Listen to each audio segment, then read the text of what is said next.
شروع اللہ کا نام لے کر جو بڑا مہربان نہایت رحم والا ہے۔ صحیح البخاری کتاب نماز کا بیان۔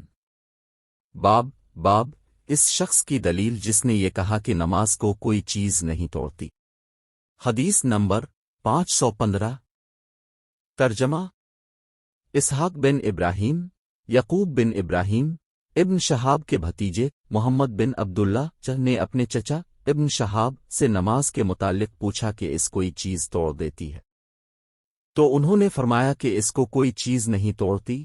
مجھ سے عروہ بن زبیر نے بیان کیا کہ حضرت عائشہ نبی کی زوجہ نے فرمایا کہ رسول اللہ رات کو کھڑے ہوتے اور نماز پڑھتے، اور میں آپ کے اور قبلہ کے درمیان میں آپ کے گھر کے فرش پر ارزائے لیٹی ہوئی تھی۔